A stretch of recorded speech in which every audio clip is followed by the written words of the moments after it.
Hi, my name's Kath Nolan. I will be your facilitator, guide, hostess, I don't know what the word is, for fundamentals of contract law. There are more of you to come. Somebody's going to open the door shortly or close the door shortly. Don't let it stop you being late. Just wander in, don't make a fuss. Hopefully we'll get to know each other a little bit over the course of the coming 12 weeks. Everybody in the right place? Know how I met your mother moments? I'm in the right place? Good, let's just make sure. So, really today is all about an overview of what the subject's about. What you can expect from the subject, what the assessment tasks will be, you getting to know me a bit, me getting to know you a bit, you getting to know each other a bit. The third of those things is actually the important one. How many of you are in your first week of your law degree at the moment? So roughly half of you. Awesome. So there's others of you started last semester or earlier. Yeah. So a number of you won't be in the room. I've already had a couple of apologies from people who are travelling who are going to be joining us next week in the face-to-face class. But there's also an online cohort as well who, as far as I'm concerned, you're all the same class. You actually do slightly different assessment tasks, but the reasons for that should become clear. It's really just so that I can make sure that I get the opportunity to interact with the online students in a way that's a little bit harder otherwise. So when I'm talking to you in the room, I'm also talking to you at home in your pyjamas. And please don't tell me if you're not wearing pyjamas. I don't want to know. And so all of us work together. If any of you are at home in your pyjamas and you would like to come to class, just shoot me an email and let me know if you're in Melbourne or you're visiting Melbourne.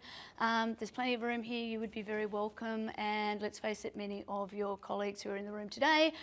In fact, if any of you, last semester was pretty good actually. Last semester I had a number who came to every class, but I think that was the first semester I ever had anybody come to every class. It gets busy, it's really difficult, and hopefully we can find ways to make it work so that you can deal with the recordings as well. So, before I go too much further, I would just like to take a moment to acknowledge the traditional owners of the land on which we stand. For us at RMIT here in Melbourne, they are the Wurundjeri people of the Kulin Nation. But for you at home, take a moment to think about who they are, where it is that you are. And I would like to pay our respects to their elders past and present, and to extend that respect to Aboriginal people who are in the room. I don't know that many people actually start their classes with an acknowledgement of country. I think there's more and more of us who are doing it. And I will admit one of the reasons that I do it is that I think it's important to acknowledge that we're starting a solemn and important undertaking. And in Australia, that is one of the certain ways that we do that, that we know that this is something that connects us with our past and with our future.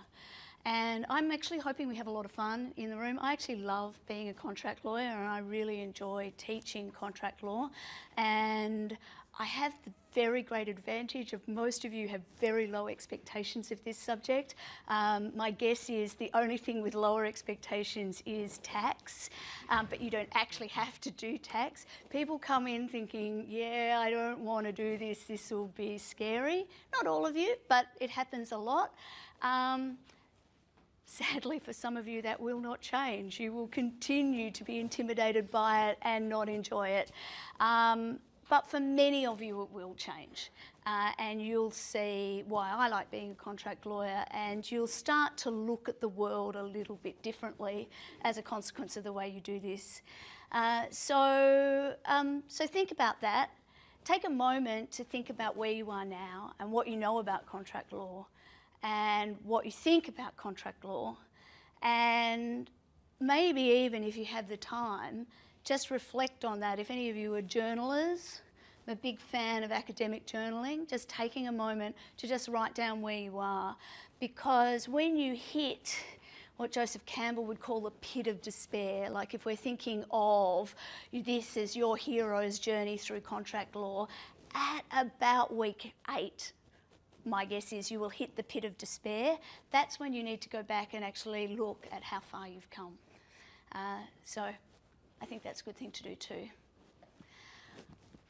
Again, so I don't forget before we get into some content, each week, if I get them, I will share with you a slide from the Law Students Association. Normally I will look at them a little bit quicker because I would probably have edited this last thing out because that's a Monday. I don't want you to go to things that aren't my class on a Monday. Having said that, my class is recorded. You should find out whether that is. So there's a couple of things that are coming up. There are some drinks Friday week. I haven't actually registered myself. I intend to, but it's okay. I won't stay long. Law Ball, I think the first one was last year. It was a lot of fun. I think people had a really great time. I certainly did. It's also a great way to meet a few people and to network beyond just the people who are in your classes as well. Mooting, it's never too early to get involved in mooting, even if you're just going along to watch how other people do it. People think it's a lot of fun. Personally, I think it's terrifying, but I'm terrified right now, so, you know, you can get over it. So, yeah, get involved with the LSS. So, what are we going to do today? I want to talk about some administrative stuff so that we're all on the same page about who does what, when it needs to be done, what's involved. I want to spend a bit of time getting to know each other, which, depending on how chatty you are, could just be a whole lot about me. You never know. I want to talk to you about the assessment overview. I want you to get that in your heads and in your diaries and all the rest of it and out of the way so you can stop worrying about it and focus on the stuff that matters. I want to talk a little bit about some of the resources that you need for this class, and maybe have a bit of a chat about the best way to approach studying a subject like this, which is actually not terribly different from many other law subjects, where there's a lot of reading and it can be very difficult to see the context at the time that you're doing the preparation. And then I want to talk a little bit about the readings and an overview of what contract law is. I keep wanting them to change the syllabus for this class. I kind of want the readings that we do, that you start with, to happen in week 12. Because there's a couple of things. One is I'm terribly worried we won't talk about these readings very much, and they're terrible. Like, it's actually quite boring, this reading stuff, and the context is really difficult, and then we won't talk about them very much, and so I'm anchoring you in a position where you think, why am I bothering? Why did I bother to do all of that reading? It wasn't necessary before class. And then I'm then trying to get you to read every week. So it's kind of counterproductive. So I want to just put that on the table up front, that if you walk away from this class thinking, why did I waste my time doing all of that reading? You didn't waste your time. It's actually really important. It comes in almost every week. There will be something that you can reflect on from these readings, but they're not immediately apparently useful in the way that next week's reading will be for next week's class. And I really just want to give a bit of an overview about where it sits, what our hero's journey is going to look like. So, first things first. That's me. Actually, that's what I looked like about 5 years ago. I've lost a little weight, don't you think? A little toned. I'm actually really sore at the moment. I did a pump class for the first time in my 50 or 52 years and 51 weeks of life on the weekend, and there are bits of me I didn't know that I have that hurt. But yeah, that's what I looked like about 5 years ago. I really need to update the photo. All these slides, I've just uploaded them into Canvas. I don't know if they're uploaded in a place yet where you can get them. I'm trying to work out the best way to actually share slide packs with you. Some of the feedback from last semester was it was just really hard to find the slides. And I'm just back from overseas, so I haven't had time to sort of sit with it yet. But you will get these slides. try not to print them unless you really need to. You've all got computers and stuff, and I like trees. But this is one you might want to print, or you might just want to make a copy of somewhere. Because it's got my email address, it's got my phone number. Do not be shy about using either of those things. There are lots of ways to communicate with us in Canvas, which is fabulous if we're looking in Canvas. It's actually, so I'm actually marked as a teacher in about 15 different courses at the moment. So I'm just being bombarded, and I only teach 2 of them, or 3 technically, because this is 2 classes. So I'm getting bombarded every day with Canvas emails telling me I've got an alert, and it's just luck sometimes, particularly if it's a comment on a discussion or something like that. So if you want to get me urgently, do not be shy about calling me. I'm also not, so you know, I'm not shy about not picking up my phone if it doesn't suit me. I think the person I'm talking to is more important than the person who has rung me. I will put your name and the class ID in my phone when you call me, but if I don't know who you are, I don't return your calls. So if you leave a message, even better, send me a text message, say, I'm Fred, I'm in your face-to-face contract class, or in your OUA or online contract class. Can we talk about X? That's gold for me, so I can even have the textbook open the right chapter when I return your call. If you're freaking out, just say I'm freaking out, and I'll call you back as soon as I possibly can. Otherwise, I will get back to you within 48 hours. And I say 48 hours because I'm like, really, one of my children has to be extremely ill before, or, you know, grandparents dying or something like that before I'm not dealing with them all every day. So, so don't be shy about that. Also, for those of you who are online, or any of you in the room who travel, I'm on WhatsApp. So just use WhatsApp as a message service as well. That's just as easy, and just as easy to make a call that way. I don't have an office on campus. So if you want to talk to me face to face, that can actually be really difficult to do, because I'm also extremely lazy and I don't like coming into town if I don't want to, because I'm trying to have a portfolio career where I command my own time with various amounts of lack of success. So I spend my days in my very comfortable office at home, where I have lots of high-tech gadgets that mean that I can do a video call with you really easily if you really want to see my face, or we can share a screen, all of those things. But actually face-to-face time on campus is quite difficult unless you are prepared to stay after class. I can often meet with you before class, but usually I need about 30 minutes or so before class to basically get myself grounded, make sure that I'm focused on what we're going to do, those kind of things. So I've started to admit it. I think this is why I'm getting better at it. I'm started to admit I get incredibly nervous before I do these things, and I just need a little time to go like this. I've decided that I should tell people, because I actually think my nerves are respect for you. Like, who doesn't get nervous when they stand up in front of, 25 odd super intelligent people who've just invested a large amount of money in what you're about to say? Like, I think if I didn't get nervous, that would be a worry. But it does mean that I sometimes just need to sort of stop and ground myself a bit. If you ask a good question, and you will, don't think that ringing me or sending it to me as an email means that your question is a secret and nobody else will find out about it. Like, we're all part of a team here. So if you ask a question and I think it's a good question, and I will share that question with the larger group. And if you do it a couple of times, I might even say to you, how about you put that on the discussion board, and I'll answer it there. So don't be shy about sharing that way. That is the way that you're going to learn the most.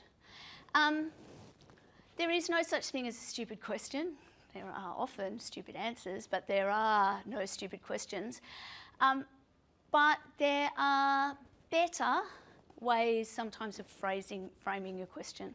So sometimes, instead of actually just giving me a call and say, what do you think, spending the time to actually write your question clearly and articulate what your question is will help you find the answer. So think about that. I tweet at Nolan Legal a lot about lots of things, many of which are not at all relevant to this class. I have a hashtag for this class, is it there? I usually use RMIT FCL. So if you're somebody who likes to use social media and just see stuff that's going on with that, if you've just got that in your search, you will find it. Oh, what happened? I just swapped. No, that's not what I want. I want to go back. Come on, go away, go away. Something weird.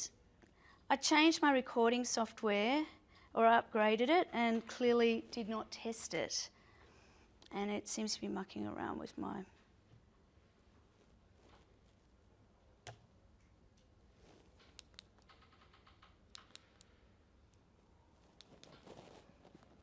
Start again this way. I don't know if that's going to work. Basically, what I'm trying to show you here, let's just forget about the animations. The animations are supposed to prove a point that you're going to learn more if you are visually engaged in what's going on. This guy, Dewey, famous for the Dewey Decimal System. He did a whole lot of research back in 1933 about how people retain information. I'm using retention of information here as a proxy for learning. Basically, the more actively involved you are in what's happening, the more likely you are to retain the information. So this slide is supposed to be filled with lovely animations where everything drops down, and it shows you that basically if I just talk at you for the next hour or 2 3/4 hours, you'll retain about 5% of what I say, and I'll retain about 95% of it. So effectively, I'm getting more out of this than you are. We can add to that by adding audiovisual elements. The more of the senses that you engage in your learning process, the better. But actually, the gold for you is in the bottom level here, the demonstrate and the practice by doing. So actually setting up study groups, talking to people, having a go at doing things is what's really going to help you get through this subject. So for the OUA students, there are 10 discussion board tasks, and 5% of their overall mark, your overall mark, is based on your 5 best of those. Those 10 discussion board tasks are also available to face-to-face students. You just don't get marked for them.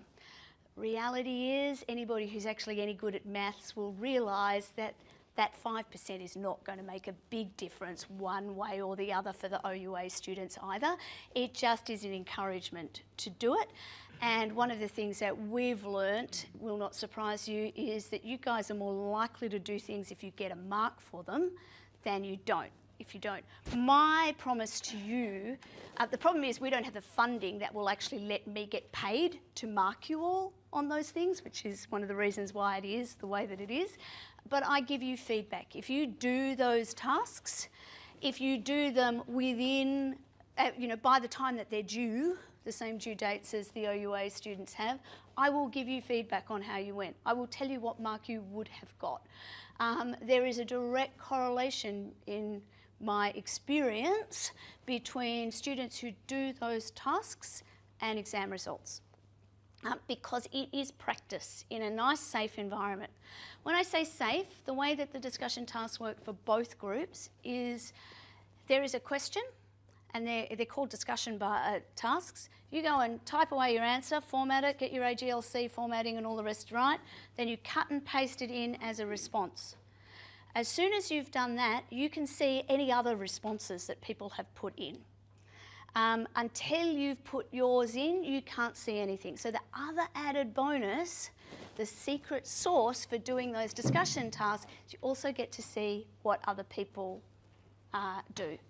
And previous groups have told me, particularly the last group, which is the first time we were using Canvas, and the discussion board function in Canvas works really well compared to the old system the university used to use.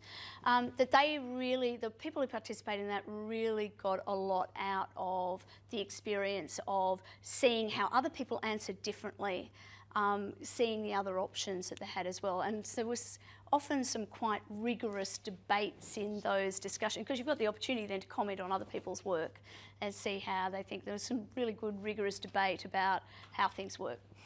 The kinds of questions that are in the discussion board tasks are very similar to the kinds of questions you see on an exam. Similar sort of length, similar sorts of complexity. So, and in fact, some of them may well have come from past exams. So yes, that's clearly not going to work today. That was a GIF. It was very cute. Anyway, some other time. Admin expectations. What do I want to share here? Yes, we will start and we will finish on time. Come in late rather than don't come, but don't expect a recap. Come in, don't disturb other people, don't make a fuss. Don't let me do all the talking. Number one, it's boring for you. Number two, it's boring for me. But also, you'll forget your questions as you go. These are supposed to be lectorials. We will have a discussion. I expect everybody to come ready, willing, able to participate, to make a contribution. But I get it that participation means different things to different people. But having said that, I really would like you engaged on the task at hand. So devices that are distracting, it's bad enough if they distract you, it's worse if they distract other people. So in particular, if you must use computers to take notes, and by the way, I can point you to a whole lot of science that says you will retain more information by handwriting. But if you want to use your computers to take notes, or also if you want to audio record as you go or anything like that, that's fine. If you are using your computers or your screens for anything else, you know, eBay, porn, gambling, buying a car, Facebook, whatever, can you position yourself at the back of the room, because it's really distracting for other people. Enough said, really. Okay. Rules of the game around recording. I try very hard to make the quality of the recording as good as I can. The secret to a good video is good audio. It can be very hard to hear questions. So you need to either bear with me and let me walk close to you, and I'll ask you to use your outdoor voices when you're speaking so we can capture as much on the audio as can, or you need to bear with me when I repeat questions. Similarly, for those of you at home, please recognise that actually conversations aren't naturally easy to record, and that sometimes things get missed, and we will do our best to recap as we go, but sometimes things get lost in the moment. So if I'm not repeating questions, or if there's something that's particularly difficult to understand, you guys need to let me know. I'd much rather find out and fix it than hear about it in your survey results later on. You're going to do the reading. There is no way out of doing the reading. Sometimes it will be boring, sometimes it will feel ridiculous. A lot of the cases, particularly in this subject, are ancient. They are really old. Some of them, in fact, are so old that we don't even have reliable versions of them because they were recorded in Latin originally. We'll talk about some of the reasons for that, but sometimes the language can be difficult, particularly those of you who are working in not your first language. I'm not sure if there's anybody in that situation here, but we have a lot of international students doing law at the moment. So it can be really difficult. So allow more time than you think you need to do it. And then you've got a bonus if it turned out you were right, and you can spend some time doing something else. Also, unfortunately, when this subject was designed, it was broken up into 11 lovely topics. So you would think it'd be nice, we can do one topic every week. kind of doesn't work like that, because some of the topics need a lot more care and attention, and others we can deal with very, very quickly. So, but the reading for each topic is roughly equal in numbers of pages. So sometimes you will have 2 topics in a week, so you will have twice as much reading compared to a week where you have 1 topic, or when you have a topic that runs over 2 weeks, you have half as much. So it's not an even sort of block of things to do. But you do need to read, and sometimes you'll find that you read in advance, we'll have the class, we'll have the discussion, and then you'll need to go back and reread some of those bits again. That'll be the way that it sticks for you. I said before, I'll get back to you within 48 hours. Don't want to see your phones, don't want to see your computers unless you're taking notes, and then really think about it. Think about whether you really need them. I haven't done it this time. Well, I will for the OUA people, but you will get your slides in advance, only because you're all bullies and you've made me do it. I think of the slides as being for me. They keep me on track and they help me know what's going on, and I know that they make pretty good guides for you later on in exam prep, but I know people like to print them out. Oh, makes me shudder, and follow along. So I just need to do it. What you will find though is, I think I've been teaching this version of this subject for about 6 years now. So clearly I'm taking last semester's slide pack and I'm looking at it and dealing with it. I often, surprise, surprise, don't do my prep for the class until the day. So if I suddenly have an idea that maybe I should change something, or there's a new case that I've just become aware of that I might want to add in, that might mean that the slides that I present to are different from the ones that you got in advance. You'll be able to see it. It will stress some of you. Just relax, like it's fine. Nobody ever had a heart attack in one of my classes yet, other than possibly me. What else? You guys, all postgraduate students, you've been in fabulous classes at some point. I mean, if every class you'd ever been in had been terrible up till now, chances are you wouldn't be making this investment. You've probably been in some pretty dodgy ones as well. Can you think of anything that we need to add or subtract to that list of how we operate in a class?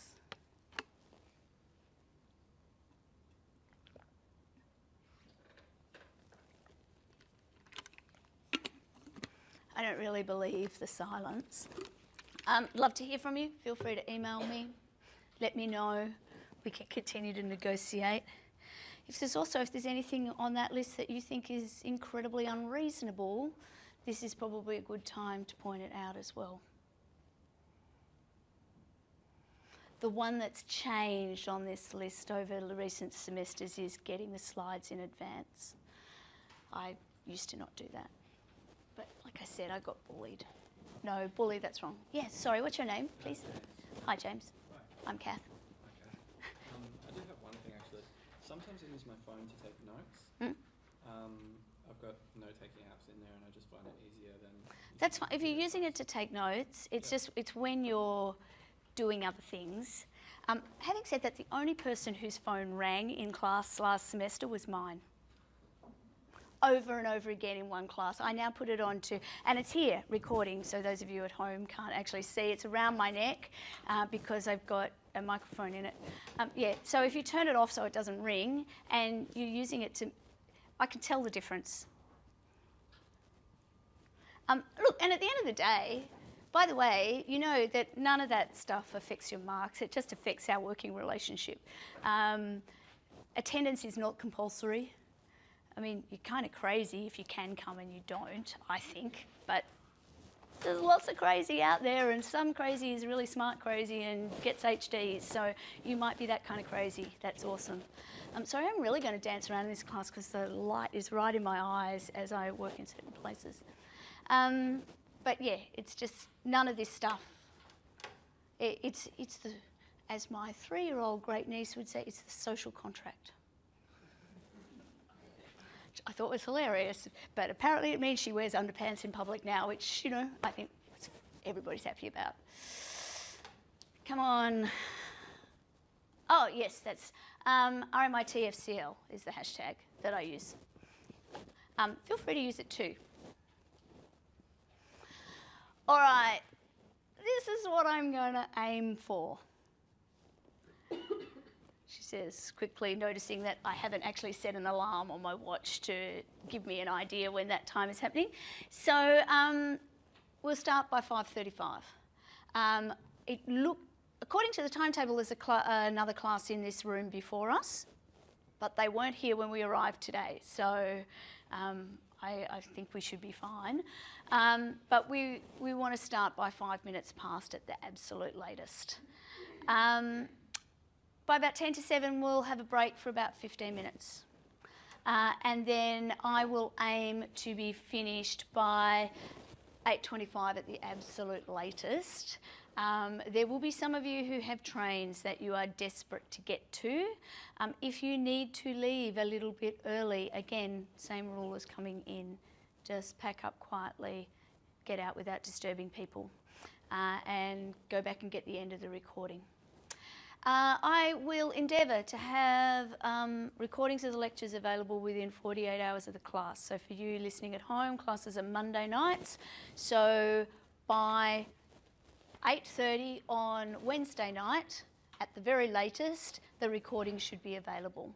Depending on my internet bandwidth and how this new version of my recording software works, because today it's been doing nothing that I expected, I will usually have it up the following day at some point, unless something goes terribly wrong. How I tend to provide the recordings is a YouTube video of the screen capture of what the people in the room can see on the screen with the audio there. Many people use other software to download that so that they can keep them or not have to watch them, be online to watch them later. That's absolutely fine.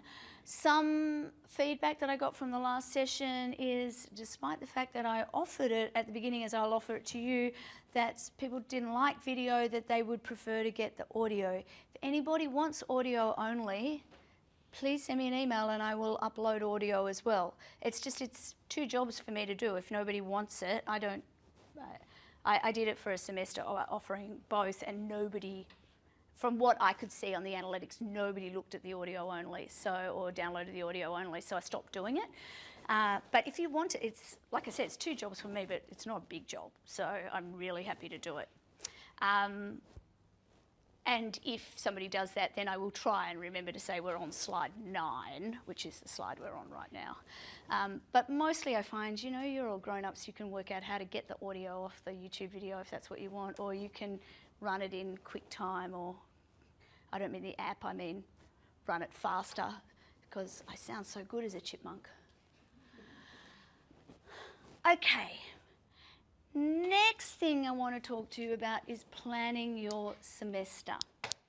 Now my screen capture was not working well today, so I've got here stuff from last semester, and now this room is also blocking it because this is a GIF, so it's not working. But a couple of things in Canvas that I just want to point out to you that you will find super useful. One is the calendar. So actually, if you are in Canvas and you're looking at it, you'll see a little calendar icon that's basically on the left-hand side of your screen. It's just below the little book that allows you to open your subjects if you've got more than one. That takes you to the calendar. It looks like a calendar like this. All of your classes, well, for this subject, I don't know if everybody else is doing it, I have when the classes are on in the calendar, but I also have, and you'll have this for all your other subjects because it happens automatically, everything that's due. So it'll have all of those due dates and everything there. It is not at all hard to publish your personal calendar to pick it up in your normal calendar. So if you use Outlook at work or in your personal life, or Gmail or iCal or whatever it happens to be, you can just have those appointments sitting there in your normal diary, and that makes it easier to block out time to get things done.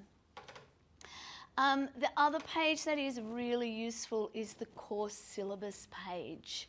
Now, for us, for the OUA guys, you don't have this massive big table that lists everything out week by week because it just won't let me put it in there for you for reasons I don't understand. I will make sure it's available some other way and I'll send you a link to it. But below that table is actually probably the more useful thing anyway. It's just for face-to-face we had to put a table in. But underneath there's a list which is literally week by week all of the things that you have to do, and each one of them is a hyperlink, so you can click on it and go to that assignment task or to that discussion board, whatever. So for organising yourself, I think you will find that a really, really useful resource. Canvas is still relatively new around here, and for reasons I won't bore you with, or to be frank, that I fully understand, the implementation of that system has been slightly different from face-to-face students from online students, which is quite confusing for those of us who work with both of you. So sometimes I can tell you something is somewhere and actually that will be true for one of the two class groups but not for the other one, and it's not intentional. So just call me out on it if we need to have a look for where things are. The other page in Canvas that is really useful is the modules page, which really lists topic by topic everything that you have to do. I don't, unfortunately, because this GIF isn't working, it won't tell you.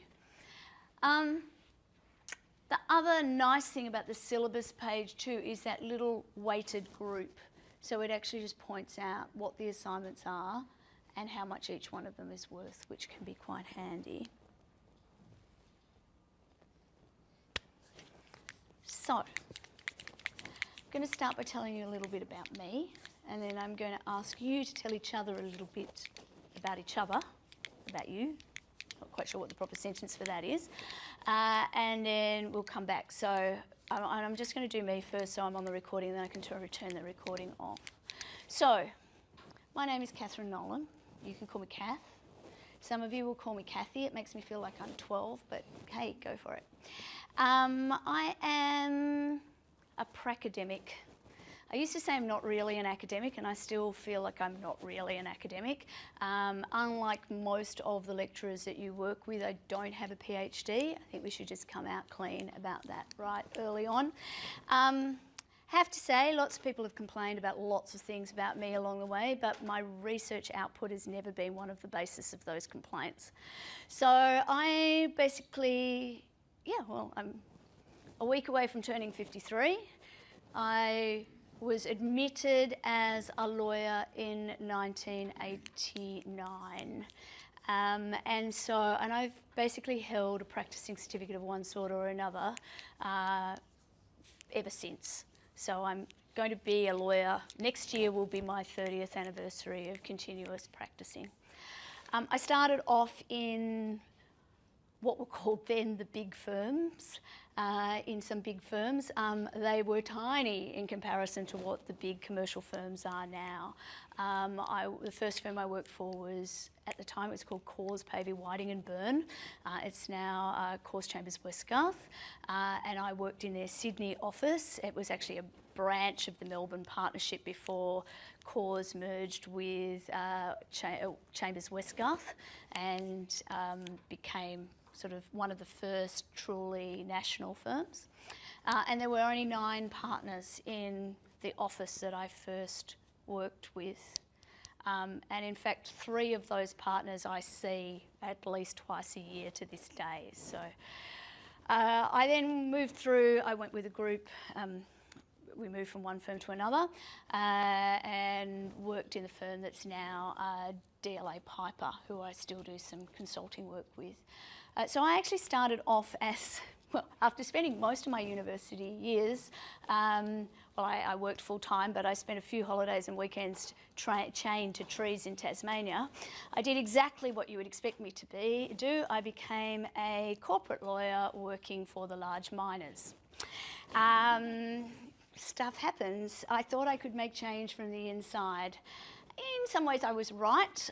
The industry certainly has changed a lot since then, particularly in areas in relation to safety and reclamation. But shall we say it didn't really make my world a wonderful place to be in. I felt somewhat conflicted by it.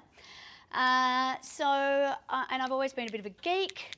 So I basically, most of the work that I did for the large miners after the first couple of years anyway was around funding. And I've been an equities lawyer as opposed to a debt lawyer pretty much my whole life as well. So I did a lot of work with funding big projects and managed to move sort of sideways from funding mine exploration projects into funding electricity plants in China and in the northern parts of Africa. And from there, I ended up moving into an investment bank where I spent a couple of years, a small investment bank that was owned by the Chinese government. It's hard to believe now, but there was a bit of a crisis in the Chinese economy in the mid-90s, and so the banks didn't have as much funding as we thought it would, and from there I went back into private practice where I was partner in a very small firm, actually then a very small firm, a sole practitioner for a little while, and then a medium-sized firm. I was the first female partner and the second non-Jewish partner in a firm that had a 120-year history in Melbourne, which was actually a great place to work for a very long time. And then I went in-house with one of my clients, which is, over that time, my interest has been technology, so I kind of gradually moved across into doing more work around technology, and particularly in the equity space.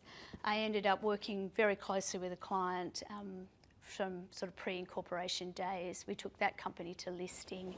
I was a ASX small cap listed company director for a little while, and then basically was involved in setting up some funds in, finance funds in Europe, and managed to launch the biggest and brightest and most exciting of those about 3 days before Lehman Brothers announced its demise back in 2006. So I know lots about what can go wrong. Since then, how I ended up as a teacher is my business partner or my old boss at Praemium, where I was general counsel and I was one of the directors there. He and I, when we left Praemium, had another idea, so we created a fintech startup which listed just over a year ago now. Don't look it up, it's by external measures it's doing really badly, but the external measure being share price, but that just means I'm not rich. It's still alive, it's still there. There are plenty of startups who go well before that. And so of course I was working for a startup for a couple of years with no money, and there's only so long that you can do that and still have the kind of holidays that you want to have. And so I was chatting to my neighbour, and she thought that it might be, I might be able to teach mergers and acquisitions, which I did as a challenge, and I loved it, and I've kind of been teaching stuff in the law school and in the MBA program ever since. So I'm just back after a week of teaching intensive in Vietnam, which I'm not going to teach it anymore, but I would strongly recommend Asian management issues as a fabulous subject. So yeah, not an academic, not a researcher, but I've done the job. And I've done the job at the most cutting edge, where we're starting with a blank sheet of paper, where we're not just picking up a sample contract and changing the names. We really have to go back to first principles. So based on my experience, I have what's called, well, in the trade we call it a PhD equivalent. I don't think I'm an equivalent to a PhD. I think I'm much better than them, but they think they're much better than me too. So the equivalency just means that I am authorised to teach at this level. But I want you to know, the word pracademic only came to me fairly recently, and that's what I am. I am not particularly interested in deep, fundamental jurisprudential research into why the law is what it is. I am at one level, at a conversational level, but I'm not, I do this job because I like it and because I spent a lot of time supervising graduates who sucked. Like, I know when I was a graduate, I sucked, but I deal with a lot of graduates still, and most of them suck. And they suck for a whole range of reasons, and not the least of which is that what students think university is for, and what universities think universities are for, and what industry thinks universities are for, don't overlap exactly. And so I'm coming to this classroom with a what industry thinks universities for mindset. I'm interested, and I know many of you will pick this school because you want to be human rights lawyers, which is awesome. Don't get me wrong, I'm all for the rights of the human and of the animal, and it's great, and I love that intelligent people like you want to do that. But I'm a commercial lawyer, and I'm a good commercial lawyer, and I think that commercial law is a viable option for many, many people. And I love the idea of good people who have an understanding of the broader sense of what humanity is about, which is why I love working with JD students as opposed to LLB students. I think you can make a real impact, and understanding how the commercial world works is a really big part of that, even if you've got no interest in ever being involved in writing a contract ever. So that's where I'm coming from. What I would really like you to do now, and I'm going to keep the recording on until you start because I want you to do this at home as well, is just take a moment to think, where are you coming from? What are you bringing into this room?